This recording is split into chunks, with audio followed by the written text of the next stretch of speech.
ዳግማይ ሰላምታና ተቐበሉ ክቡራ ሰማዕትና ካብዚ ቀፂሉ ብዓወት ኣረጋይ ዝዳሎ ኣፍሪቃ ኣብዚ ሰሙን እዚ ክልወናዩ ሰናይ ምክትታል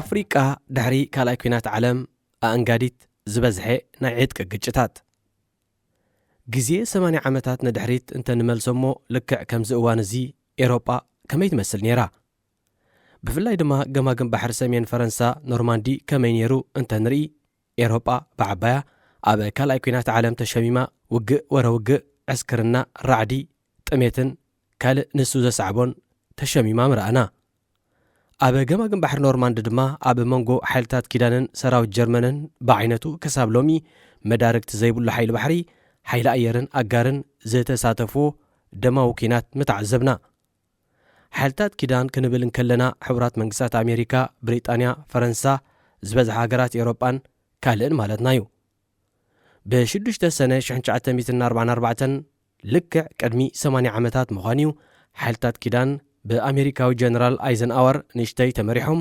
150,000 ወተሃደራት 12 ነፈርቲ ኣማኢት መራኽብን ጀላቡን ብምኽታት ብናዚ ጀርመን ተወሪሩ ዝነበረ መሬት ኤሮጳ ሓራ ንምውፃእ ብባሕሪ ኢንግሊሽ ቻነል ብጀርመን ተታሒዙ ኣብ ዝነበረ መሬት ፈረንሳ ሓያል መጥቃዕቲ ፈንዮም እዚ ብባሕሪ ናብ መሬት ዝተኻየደ መጥቃዕቲ ብዲደይ ማለት ናይ ተግባር መዓልቲ ዝፍለጥ ኩናት ሓይልታት ኪዳን ዘለወን ሓይሊ ኣኻኺበን ንሰራዊት ናዚ ጀርመን ይኹን ምምሕዳሩ ካብ ሱር መሰረቱ ንምእላየን ኣንቂደን ድሕሪ 1 ዓመት ማለት 8 ግንቦት 1945 ድማ ብዓወት ዛዚመንኦ ክቡራት ሰማዕቲ እዚ መደብ ኣፍሪቃ ኣብ ሰሙን እዚ ብምዃኑ እዚ ታሪክ ንምንታይ ከነልዕሎ ከም ዝተገደድና ብምግላጽ እዚ ታሪክ እዚ ምስ ኣፍሪቃን ኣፍሪቃውያንን ዘለዎ ምትሓዝን ክንርኢ ክንፍትን ኢና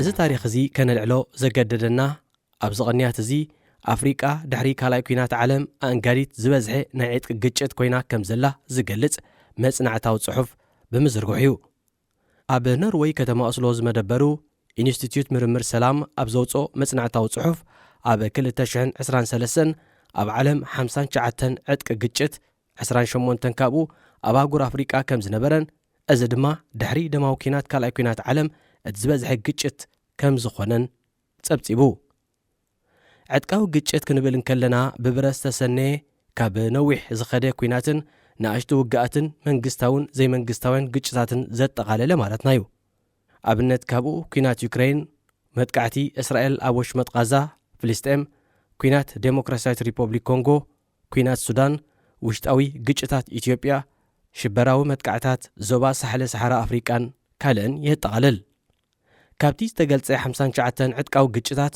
ብዘይካትኒ ኣፍሪቃ እቲ ዝተረፈ 17 ኣብ ኤስያ 10 ኣብ ማእከላይ ምብራቕ 3 ኣብ ኤሮጳ ሓደ ድማ ኣብ ደቡብ ኣሜሪካ ይተኻይዱ ገሊኡ ድማ ሕጂ እውን ይቕጽል ኣሎ ብመሰረት ኣብ ዩኒቨርሲቲ ኦፕሳላ ስዊድን ዝተኻየደ መጽናዕቲ ብሰንኪቲ ግጭታት ጥራይ ኣብ 2023 ኣማኢት ሸሓት ክቕተሉን ከለዉ ሚልዮናት ድማ ካብ ቤት ንብረቶም ተመዛቢሎም ስደተኛታት ኮይኖም ኣለዉ እዚ መግለፂታትን መጽናዕታትን ከም ዘመልክቶ ኣብ ዓለም ብፍላይ ድማ ኣፍሪቃ ገና ኩናትን ወረ ኩናትን ግጭታትን ካብ ግዜ ናብ ግዜ እናወሰኸ ይመጽእ ከም ዘሎ ይመልክት ገለ ክፋል ወዲ ሰብ ድማ ካብ ዝሓለፈ ታሪኻት ፈጺሙ ዘይመሃር ሽግራቱ ብግጭት ክፈትሕ ዝደሊ ፍጡር ምዃኑ ክንግንዘብ ንኽእል ቀፂልና ቀዳማይን ካልኣይን ኩናት ዓለም ምስ ኣፍሪቃን ኣፍሪቃውያንን ኣዛሚድና ክንሪኦ ኢና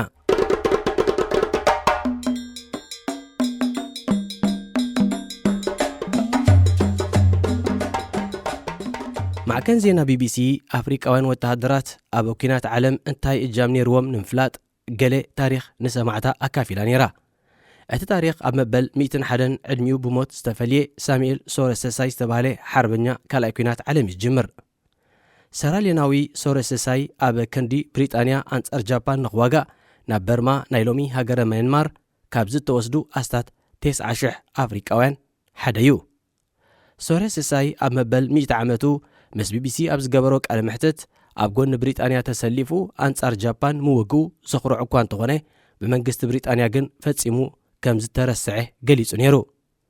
ንብሪጣንያ ወኪሎም ዝተዋግኡ ኣፍሪቃውያን ወተሃደራት ካብ ኩናት ምስ ተመልሱ ናይ ገንዘብ ሓገዝ እኳ እንተተገብረሎም ብሪጣናውያን መዘነኦም ካብ ዝተዋህቦም ሓገዝ ግን ኣዝዩ ውሕድ ከም ዝነበረ እቶም ኣብ ኩናት ዘይተወግኡ ድማ ናይ ጡረታ ማህያ ከም ዘይምልከቶም ይተገይሩ። ሴራሌናዊ ሳሙኤል ሶረስሳይ ግን ንበይኒ ይኮነን ኣብ ክንዲ ገዛእቲ ሃገራት ተሰሊፎም ዝተዋግኡ ዝቆሰሉን ዝሞቱን ኣማይታ ሸሓት ኣፍሪቃውያን እቲ ዝግባእ ኣፍለጦ ኣይተዋህቦምን። ሞት ሶረስሳይ ድማ ተመራመርቲ ታሪክ ንድሕሪት ተመሊሶም ኣፍሪቃውያን ወተሃደራት ዝኸፈልዎ መስዋእቲ ክገናጽሉ ኣኽኢሉ። ከም ኩሉ ግዜ ዝምድና ሃገራት ኤውሮጳን ኣፍሪቃን ምስ መግዛእትን መግዛእታዊ ዶባትን ዝተተሓሓዘ እዩ። ኤውሮጳውያን ንሃገራት ኣፍሪቃ ኣብ ዝገዝእሉ ዝነበረ እዋን ኣብ ሃገራቶም ዝገጥሞም ዝነበረ ሕድሕዳዊ ፖለቲካዊ ዘይምስምምዓን ግጭትን ኣብ ዝገዝእወን ዝነበሩ ሃገራት ኣፍሪቃ እውን ይንጸባረቕ ነይሩ። ንሓያሎ ዘመናት ሃገራት ኤውሮጳ ናብ ኣፍሪቃ ብምምጻእ ገለ ክፋል ይገዝኣን ገላዩ ይነግዳን ነይረን። ኣብዚ ንጥፈታት እዚ ጀርመን ዝኾነ ኢዳ ይነበራን። ኣብ 1880ታት ግን ግዝኣት ጀርመን እናሓየለ ብምምጽኡ እቲ ሃገር ኣብ ኣፍሪቃ እውን እጃማ ክትመቐራሕ ብሂጋ። ነዚ ንምትግባር ናይ ጀርመን ቻንስለር ነበር ኦቶ ቮን ቢስማርክ ኣብ 1884-1885 ንግዝኣት ኣፍሪቃ ዝምልከት ዋዕላ በርሊን ኣብ ርእሰ ከተማ በርሊን ድሕሪ ምጽውዑ ሃገራት ኤውሮጳ ንኣህጉር ኣፍሪቃ መቓቒለን ክገዝኣ ተሰማሚዐን። ኣብቲ ዋዕላ ፈረንሳ፣ ብሪጣንያ፣ ፖርቹጋል፣ ቤልጅየም፣ ስጳኛ፣ ኢጣልያን ሕቡራት መንግስታት ኣሜሪካን ዝርከበን 14 ሃገራት ተሳቲፈን ነይረን። ድሕሪ ትስምዕ ግዝኣታ ብኣልጀርያ ጀሚራ ጸንሐት ፈረንሳ ናብ ሰሜን ምዕራብን ማእከላይን ኣፍሪቃን ማዳጋስካርን ኣስፊሓቶ። እንግሊዝ ካብ ግብፂ ጀሚራ ሱዳን፣ ኬንያ፣ ናይጀርያ ክሳብ ዶብ ኣፍሪቃ ኣስፋፊሓ። ፖርቹጋል ንኣንጎላን ሞዛምቢክን ሒዛ። ጀርመን ብወገና ንካሜሮን፣ ናሚብያ፣ ቶጎ፣ ታንዛንያን ጎቢጣ። ኢጣልያ፣ ኤርትራ፣ ሶማልያን ሊብያን፣ ቤልጅየም ንዴሞክራሲያዊት ሪፐብሊክ ኮንጎ እናበላ ክሳብ 1913 ኣስታት 97 ሚታዊት መሬት ኣፍሪቃ ተማሲሕኖ። ኣብ መንጎ ግዝኣታት ምቅያራት እናተገብረ ድማ ክሳብ 1960ታትን 70ታትን ጸኒሐን።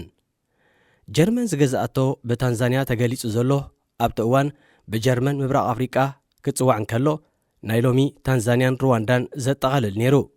ናሚብያ ድማ ጀርመን ዶብ ኣፍሪቃ ተባሂላ ትጽዋዕ ነይራ። ሃገራት ኤውሮጳ ብኸምዚ ንኣፍሪቃ ጐዛዝየን እናመሓደራ እንከለዋ እተን ሃገራት ኣብ ኤውሮጳ ኣብ ነንሓድሕደን ኣብ ወተሃደራዊ ውድድር ሃፀይነትን ሃገራውነትን ተሸሚመን መንዓብ ለለ ኣብ ነንሓድሕደን ምሕዝነታት እናመስረታ ተጐጃጅለን። ኣብ ነንሓድሕደን ጥርጣረን ስጋእታትን ሓዲርወን ብብዝሒ ሰራዊት ከሰልጥናን ክዓጥቃን ጀሚረን። ብፍላይ ድማ ፈረንሳን ጀርመንን ኣብ 1871 ኣብ ኩናት ተሸሚመን ስለ ዝነበራ ኣብ ሕድሕዳዊ ዘይምትእምማንየን ተጸሚደን ነይረን። ጀርመን ጸብለልትኣ ንምሕያል ምስ ኣስትሮ ሃንጋርን ኢጣልያን ኪዳን መስሪታ። ፈረንሳ ብወገና ምስ ሩስያን ብሪጣንያን ምሕዝነት ብምስራት ክልተ ዓበይቲ ስሉሳዊ ምጉጃል ተፈጢሩ። ሃፀይነት ዘበገሶ ውድድር ድማ ኣብ ኣፍሪቃ መን ዝዓበየ መሬት ገዝአ ኣብ ዝብል ምጥምማት ኣትየን። እዚ ምፍጣጥ ከምዚሉ እናሃለወ ንግስነት ኣስትሮ ሃንጋሪ ንክፋል ሰርቢያ ጎቢጣቶ። ህዝብታት ስላቭ ኣሕቢሮም ሓንቲ ዓባይ ሃገረ ሰርቢያ ክሃንፁ ሕልሚ ዝነበሮም ብሄራውያን ብተግባር ኣስትሮ ሃንጋሪ ተቖጢዖም። ብ29 ሰነ 1914 ሓደ ሰርቢያዊ መንእሰይ ንወራስ ዓራት ንግስነት ኣስትሮ ሃንጋሪ ዝነበረ ፍራንስ ፈርዲናንድ ኣብ ከተማ ሰራያቮ ቀቲልዎ። ንግስነት ኣስትሮ ሃንጋሪ እቲ ቅትለት ብሰርቢያ ከም ዝተወጠነ ብምኽሳስ ኣብ ልዕሊ እቲ ሃገር ኩናት ኣውጁ። ምስ ሰርቢያ ፍሉይ ስምዕ ዝነበራ ሩስያ እቲ ኩናት ከይካየዳ ጠንቂቓ። እንተኾነ ዝተኣወጀ ኩናት 28 ሓምለ ተጀሚሩ። ቀጺሉ እቲ ኩናት ኣብ መንጎተን ኪዳን መስሪተን ዝነበራ ሃገራት ማለት ሩስያ፣ ፈረንሳን ብሪጣንያን ኣንጻር ጀርመንን ኣስትሮ ሃንጋርን ልሒሙ። ጸኒሑ እውን ንግስነት ዑስማናውያን ቱርኪ ምስ ጀርመን ብምውጋን ኩናት ኣስፋፊሑን ሓደስቲ ግንባራት ተፈጢሩን።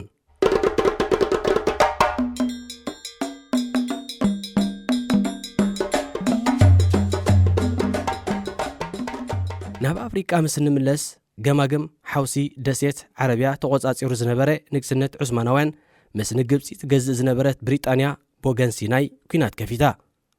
ኣብ ኤውሮጳ ምስ ጀርመን ኣብ ኩናት ተጸሚደን ዝነበራ ፈረንሳን ብሪጣንያን ኣብ ኣፍሪቃ እውን ኣብ ልዕሊ ግዝኣታት ተሃገር መጥቃዕቲ ክካየድ ኣውጀን። መጥቃዕታተን ብምዕራብ ኣፍሪቃ ብምጅማር ማእከላይ ሪፐብሊክ ኣፍሪቃ ገዚኣ ዝነበረት ፈረንሳ ኣብ ልዕሊ ጀርመን ካሜሩን፣ ጋና ገዚኣ ዝነበረት ብሪጣንያ ድማ ኣብ ልዕሊ ጀርመን ቶጎ መጥቃዕቲ ካይደን። ብሪጣንያ ብተወሳኺ ብምብራቕ ኣብ ልዕሊ ጀርመን ምብራቕ ኣፍሪቃ፣ ብደቡብ ድማ ካብ ግዝኣታ ዝነበረት ደቡብ ኣፍሪቃ ናብ ልዕሊ ጀርመን ደቡብ ኣፍሪቃ ማለት ናሚብያ መጥቃዕቲ ጀሚራ።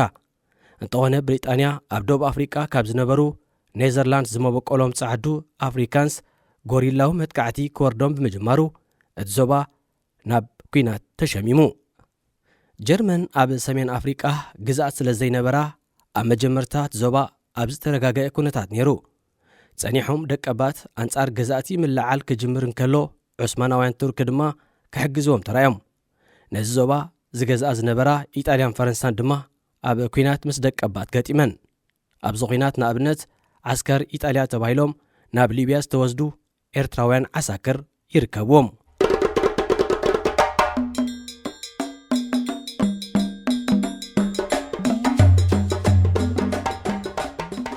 ቀዳማይ ኩናት ዓለም ን4 ዓመታት 3 ወርሕን 2 ሰሙንን ክካየድ እንከሎ ጀርመን ከምቲ ኣብ ኤውሮጳ ዝተሳዕረቶ ኣብ ኣፍሪቃ እውን ይዳሂባ። ወተሃደራት ሃገር ኣብ ሓያሎ ግንባራት ነዊሕ እዋን እኳ እንተመከቱ ኣብ መውዳእቱ ግን ተሳዒሮም። ዝገዝእወን ዝነበሩ ሃገራት ድማ ብሪጣንያን ፈረንሳን ተመቒለንአን። ቀዳማይ ኩናት ዓለም ናይ ኣህጉር ኣፍሪቃ ጉዳይ ኣይነበረን። እንተኾነ ገዛእቲ ሃገራት ሒዘናላ መጽአን ከም ኣብ ኩሉ ዓውደ ኩናት ድማ ሰላማውያን ሰባት ቀንዲ ግዳያት ክኾኑ እንከለዉ 10,000 ወተሃደራት ገዛእቲ ሃገራት ዝነበሩ ድማ ተቐቲሎም። ኣስታት 1 ሚልዮን ኣፍሪቃውያን ብቐጥታን ብተዘዋወረን ኣብ ኩናት ክሳተፉ እንከለዉ ዝበዝሑ ካብዚኣቶም ተሰከምቲ ኣጽዋርን ቀለብን ነይሮም።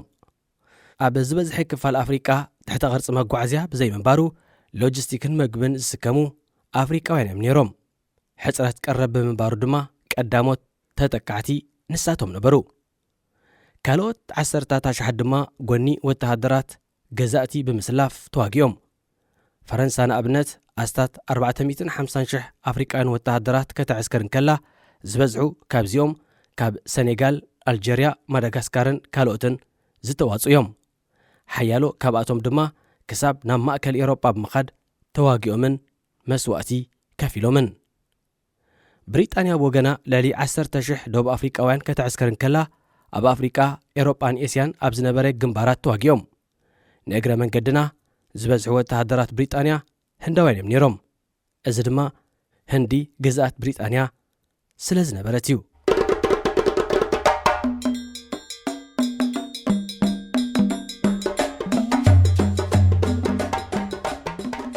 ኣብ ኣፍሪቃ ኣብ ዝተኻየደ ቀዳማይ ኩናት ዓለም ፈረንሳን ብሪጣንያን ኣስታት 42,000 ወተሃደራት ክኸስራ እንከለዋ ኣስታት 100,000 ኣፍሪቃውያን ተቐቲሎም። ኩናት ብዝኸተሎ ዓጸቦ ኣብ ምብራቕ ኣፍሪቃ ጥራይ 1 ሚልዮን ሰባት ህይወቶም ስኢኖም። 45,000 ካብዚኣቶም ኬንያውያን ተሰከምቲ ኣቑሑት እዮም። ናይ ኬንያ ህልቂት ጥራይ 13% ካብ ደቂ ተባዕትዮ ሃገር ዝሽፍን ነይሩ። ሉዓላዊ ዶባት ሃገራት ኣፍሪቃ ውፅኢት ኤውሮጳዊ መግዛእቲ እኳ እንተኾነ ካልኣይ ኩናት ዓለም ድማ ነቲ ዶባት ዳርጋ ናይ መወዳእታ ቅርጹ ኣትሒዝዎ። ሓደ ኣብነት ናይዚ ጀርመን ምብራቕ ኣፍሪቃ ዝጽዋዕ ዝነበረ ሓደ ግዝኣት ሎሚ 3 ሃገራት ታንዛንያ፣ ሩዋንዳን ቡሩንድን ኮይነን ኣለዋ። ቀዳማይ ኩናት ዓለም ኣብ 28 ሰነ 1919 ብዝተኻየደ ውዕል ሰላም ብወግዒ ተዛዚሙ። ብመሰረት ውዕል ሰላም ጀርመን ኩናት ንዘካየደትለን ሃገራት ካሕሳ ክትከፍል ሒዛቶ ዝነበረት 25,000 ኪሎ ሜትር መሬት ንጎረባብቲ ሃገራት ከተረክብ ብዝሒ ሰራዊታን ተዓጥቆ ጽዋርን ገደብ ክህልዎን ዝብል ነይሩ። ውዕል ሰላም ቀዳማይ ኩናት ዓለም 42 ሃገራት ዝሓቆፈ ማሕበር ማለት ሊግ ኦፍ ኔሽንስ ወሊዱ። መቋም እዚ ማሕበር ዓለም ለኻዊ ግጭታት ብዲፕሎማስያዊ መንገዲ ንምፍታሕ ዝዓለመ እዩ ነይሩ።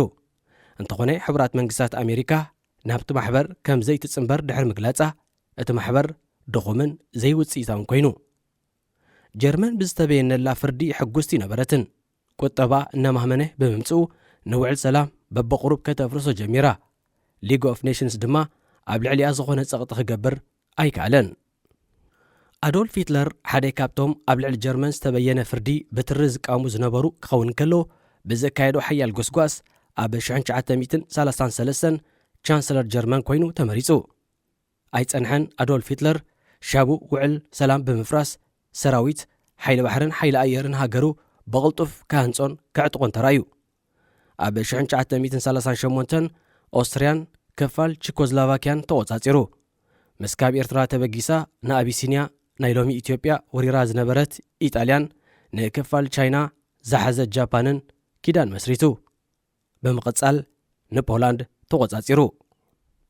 ፈረንሳን ብሪጣንያን ካብ ዝወረሮ መሬት ከንሰሓብ ጸዊዐን። ጽማም እዝኒ ምስ ረኸባ ብ3 መስከረም 1939 ኣብ ልዕሊ ጀርመን ኩናት ኣውጀን። ካልኣይ ኩናት ዓለም ድማ ብወግዒ ተጀሚሩ።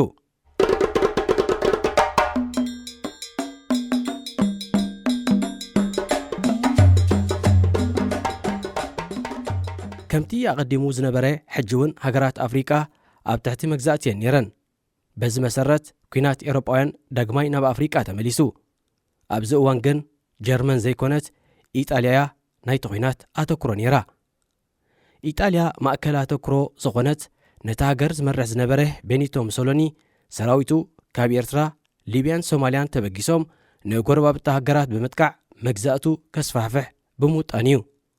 ኣብ ልዕሊኡ ኢጣልያ ምስ ጀርመን ወጊና ናብ ኩናት ኤውሮጳ ስለ ዝኣተወት ብተዘዋዋሪ ኣብ ኣፍሪቃ ጎረባብታም ዝነበራ ፈረንሳን ብሪጣንያን ክትዋጋእ ናይ ግድን ነይሩ።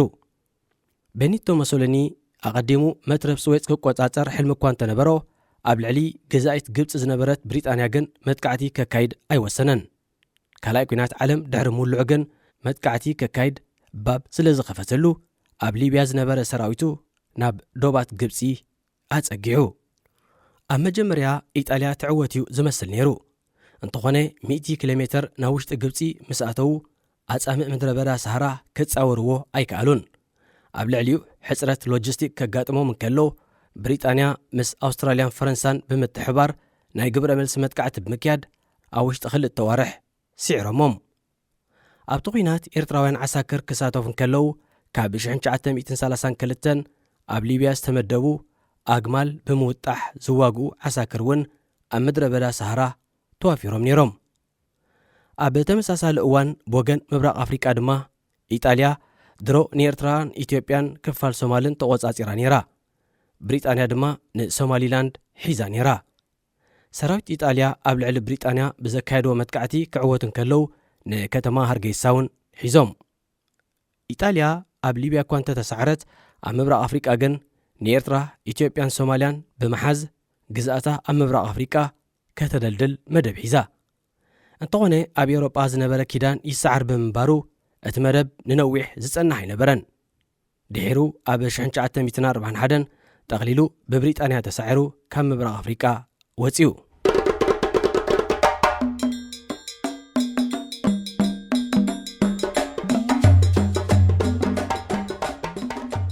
ኤውሮጳውያን ሃገራት ብሪጣንያን ፈረንሳን ብተወሳኺ ካብ ዝገዝአን ዝነበራ ሃገራት ወተሃደራት ብምእስካር ናብ ርሑቕ ቦታታት ብምውሳድ ኣብ ኩናት ኣሳቲፈንኦም። ብሪጣንያ ንኣብነት ከምቲ ኣቐዲሙ እውን ዝተገልጸ 9,000 ወተሃደራት ናብ በርማ ወሲዳ። እቶም ወተሃደራት ካብ ሰራሊዮን፣ ናይጄርያ፣ ጋናን ካልኦት ግዛእታትን ዝተዋፁ ኮይኖም ኣብ ጫካታት በርማ ኣንጻር ጃፓን እናተዋግኡ ኣሰቃቂ ግዜ ከም ዘሕለፉ እዩ ዝግለጽ። ፈረንሳውን ብወገና 10,000 ወተሃደራት ናብ ኩናት ኣኽቲታ። ሓያሎ ኣፍሪቃውያን ወተሃደራት ወይ ድማ ዓሳክር ብፍተቶም ወተሃደራት ዝተኸትቡ እኳ እንተነበሩ ማዕረ ማዕሪኡ ድማ ግዱድ ዕስክርና እውን ይካየድ ነይሩ እዩ። ብዙሓት ካብ ኣፍሪቃውያን ድማ ናበይ ይኸዱ ኣለዉ እውን ዘይፈልጡን ዕላማ ዘካይድዎ ዝነበሩ ኩናት ዘይንገረሙን እዮም ነይሮም። ኣብ 1940 ብጀርመን ተወሪራ ዝነበረት ፈረንሳ ናጻ ንምውፃእ ኣብ ዝተኻየደ ኩናት ንፈረንሳ ወኪሎም ኣብ ኩናት ናይ ዝተሳተፉ ቁፅሪ ዓቕሚ ሰብ 600,000 ነይሩ። ካብዚኦም እቶም 2 ካብ 3 ካብ ኣልጀርያ፣ ቱኒዝያ፣ ሞሮኮን ሃገራት ምዕራብ ኣፍሪቃን ዝተዋፅኡ ከም ዝነበሩ ይግለጽ። ፈረንሳ ነዞም ኣብ ኩናት ዘሳተፈቶምን ዝተሰውኡላን ኣፍሪቃውያን ሓወልቲ ተኺላትሎምን መቓብር ፈልያትሎምን እኳ ተኾነት ከምቲ ዝድለ ኣፍልጦ ክትቦም ኣይጸንሐትን። ፕረዚደንት ሃገር ኣብ 2019 ኣብ ዝሃቦ ናይ ዝኽሪ መደረ ታሪኽ ኣፍሪቃውያን ኣብ ክልቲኡ ኹናት ዓለም ከምቲ ዝድለ ክትራኽን ኣፍልጦ ክወሃቦን ጸዊዕ ነይሩ። ኣብ ካልኣይ ኩናት ዓለም ብሓፈሻ ልዕሊ 1 ሚልዮን ኣፍሪቃውያን ኣብ ክንዲ ገዛእቶም ዝነበራ ሃገራት ተዋጊኦም ካብዚኦም 10,000 ህይወቶም ከፊሎም ኣዝዮም ብዙሓት ድማ ብዝኸድዎ ሃልዋቶም ጠፍዩ። እዚ ኩሉ ዋጋ ከፊሎም ግን ዝወሃቦም ኣፍልጦ ዛጊት ኣዝዩ ድሩት እዩ።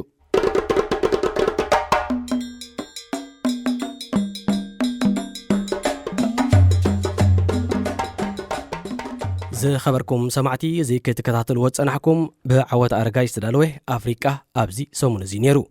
ምስ ተረፈት ሕቶታትና ምክትታልኩም ክትቀጽሉ ሕጂ እውን ደጊምና ንዕድመኩም።